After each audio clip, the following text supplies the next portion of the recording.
So when I look at a new piece of music, there's three things I do before I start.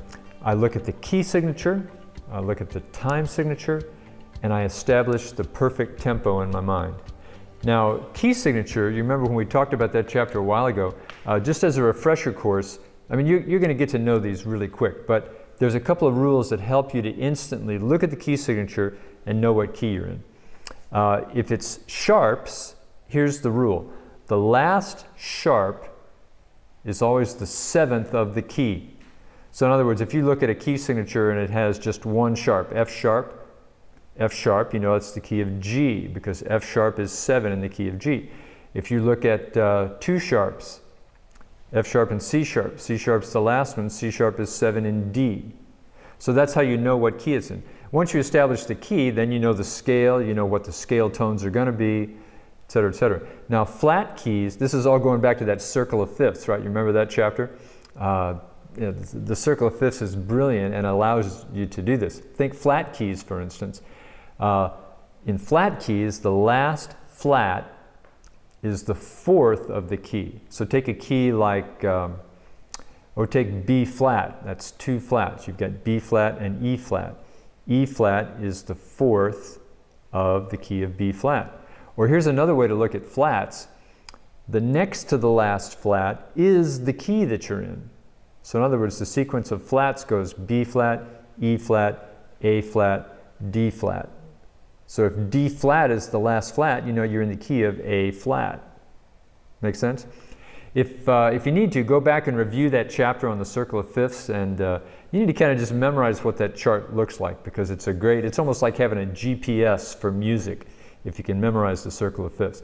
So key signature, the first thing I do is look at the key signature, establish in my brain exactly what the key is.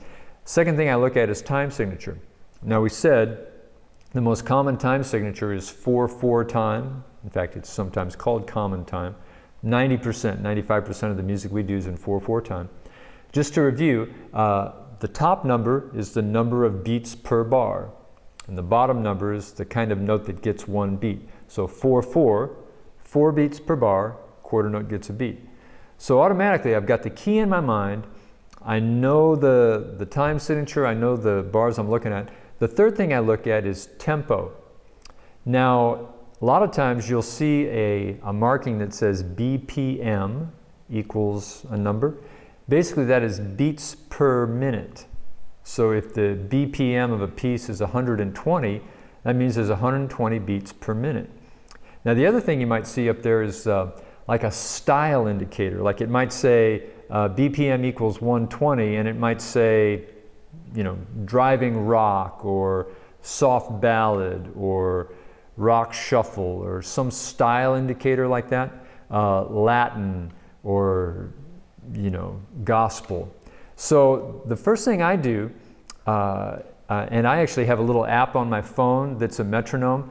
I mean, there's lots of convenient ways to do it, but I'll just dial up that BPM equals 120, say, and I'll get that click going in my head. Now, this is all before the piece ever starts, right?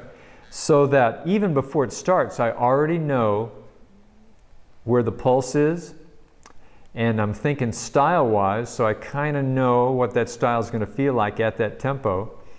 And there's this internal clicker that you need to get in motion before the music director even counts off the song or before the drummer clicks it off.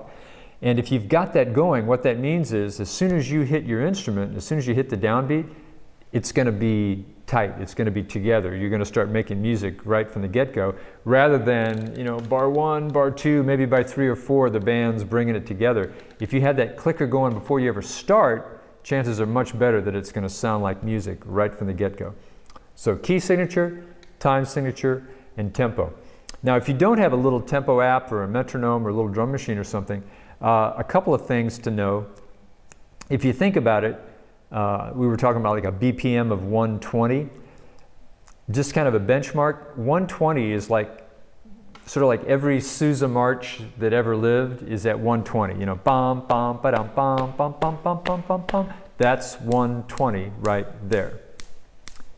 Now if you know 120, half of that is going to be 60, right? This is 60. So this is like every ballad that was ever written is right around 60 or 61 or 65, right in there. So those are just a couple of benchmarks that you can use if you don't have a metronome with you. The other thing I would say is when you look at that piece of music, oftentimes, who knows why, but those beats per minute, those BPM markings, seems like a lot of times they're not right or they're not even close. So you kind of need to check it. So maybe you start with what they say and then you run the piece, and it's a good idea to maybe check at the end and see where you were, see what the tempo was, and maybe mark it in, or at least verify that the tempo that's written on the music is the right one. So do those three things before you start to even read the chart, okay? Okay, so you got the key signature in your mind, you know the time signature, you've got that tempo clicking inside of you, you're ready. Now all you got to do is you just got to read the chart, right? Just like we talked about, you go through the chart. It's a good idea to read a little bit ahead, actually, so you kind of know what's coming. You're going to analyze the chord symbol, come up with a rhythmic pattern to fill it out. You're going to look ahead for traps. Usually what I look for accents in the music. If I see a syncopation or a particular rhythm coming that I know I'm going to have to focus on, you know, I'm reading ahead, maybe just about a measure ahead or sometimes a little more, just so you know what's coming, because you don't want to get to that bar and then as the bar goes by, it's, oh, that's how that was supposed to go. So read a little bit ahead so you know the traps that are coming and fix the traps before you ever get there. And again, like I said, I love that phrase, you cannot rehearse experience, right? You're just going to have to experience a lot of chart reading, and the more you do it, the faster you're going to become. So be patient and just work at it. Now, I'm going to give you a couple of tips that I use. Just, you know, you're creating this part, you're improvising this part. There's a couple of things you can do to make your part better. So let me go over these couple of tips.